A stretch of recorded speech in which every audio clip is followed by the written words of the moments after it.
Hey guys, my name is Theo Koulianos. I'm here with Mr. Theo Baliris, the owner founder of ESS Academy, and we have been putting together some resources. Really, we want you to get to know the heart behind the organization. No better individual to be able to convey the heart of this company than the owner of the company, Mr. Theo Baliris. So, before we get started, we always mention the vision. We want to keep it in front of us with everything that we do. The vision of ESS Academy is to be the nation's trusted resource for executive protection, security services, and world-class training. Our mission, we accomplish this vision by consistently educating our clients on effective solutions, providing the highest level of training and world-class service. We have been diving into our 12 values. We discussed integrity, passion, responsibility, and this week we will be discussing honesty. Honesty, according to ESS Academy, is being truthful with yourself, to the company, team, and clients. Theo, would you expound on honesty? Yeah, I'd love to. So everybody understands that your client must trust you, or they're not going to keep you around most likely. But really, the most important thing is that your team trusts you. Because from the level of work that we do, when you start talking about protection, right? I have to be able to trust that you're going to do what you say you're going to do, and you're going to do it with excellence. You got to be able to trust that in me, because the reality is my life is somewhat in your hands. Your life is somewhat in my hands, and the client definitely has that expectation. Right. So without honesty, if you look at our vision, right, our vision is bound in trust. Right. And so we were talking earlier, it doesn't say that our vision is to be the nation's best. It says that our vision is to be the nation's most trusted.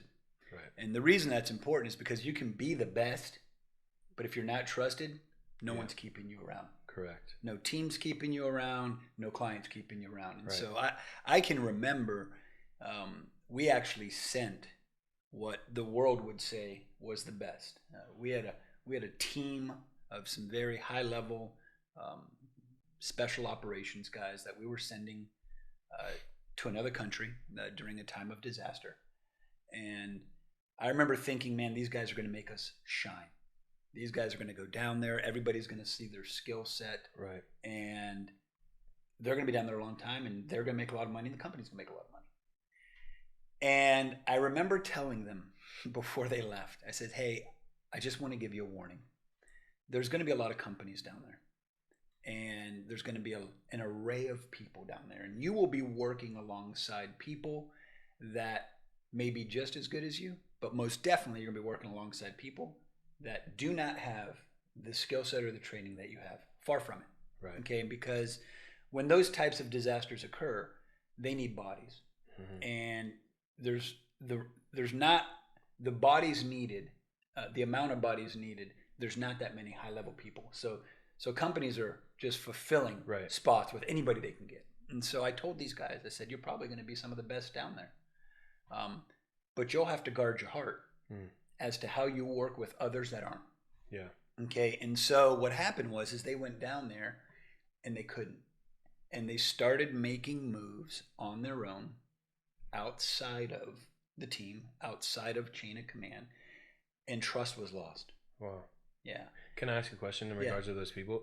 Did they have the values seared on their heart at that time? No. So this was early on in our company before we even put this out. So I bet you've seen the difference now. Oh, big time. Yeah. And so this job down there was supposed to go, they were on a 2.5-month assignment where you worked every single day. And they stood to make in the multiple tens of thousands in those 2.5 months. And within the first 11 days, the team leader is sent home. Wow. 7 or 8 days after that, the entire team is sent home. Wow. Simply because they broke trust and they were dishonest, and nobody down there could trust them anymore. Now, when they arrived on scene, and I understand because I've seen it before, they arrived on scene with people who have never handled a firearm before. As a matter of fact, they were in the airport, and when they were traveling to this country, Several of the people from other companies, their luggage got flagged because their firearms were just laying loose in their luggage, not even encased. Wow. They had ammunition in socks. Oh my God. And so in their mind, they're like, what are we about to work with? And I Right. understand that, you know.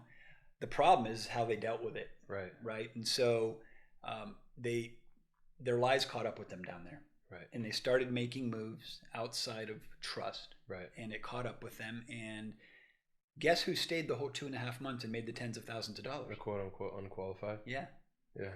The guys that didn't know what they were doing, but they were trusted. They had integrity. When they had integrity and when they were asked to do something, they did it to the best of their ability. Right. Right? Yeah. And so what happened was the higher ups down there, even though these guys were clearly better, yeah, they weren't trusted. Yeah. This group was. Wow. Yeah. This is why I think for us it's important for you to understand how these values are everything to us. Again, they've come from the Lord. When we are operating within the values, we feel like we're hitting the bullseye. We're stewarding everything with excellence. We're doing all things unto the glory of God. We're stewarding you and your families the best way that we can steward them. But it goes to also show you that in absence of these values, you will only default to what you find to be valuable. And many times our values outside of the organization can conflict with the values within the organization. And so we want to take our time by explaining these values to you so that you can have a clear understanding of what you're signing up for, who you're joining hands with. But at the same time, we all hold each other accountable to these set of standards because we believe this will create the healthiest culture in our organization. With that being said, if it creates a healthy culture within an organization, I can promise you it will create a healthy culture within your home. And we want to see people thriving at home as much as we do at work. Again, we're so thankful that you guys would actually take the time to view these resources. It's really a way of saying we would love for you to get to know us. The fact that you're watching this tells us that you want to get to know us. We're humbled by that. We take this very seriously, and we want to let you know that we're trying to do our best to steward this organization and your family with excellence. So thank you so much for taking the time to check this out. Again, there are going to be many more resources ahead. And if you haven't caught up on the resources before, please make sure to do so. It's important that you understand everything about this organization. Again, if you need anything, please reach out to us. ESS Academy is here for you. A Place for Family is here for you. Our information's on the drop down below, and we'll see you next time. Bye-bye.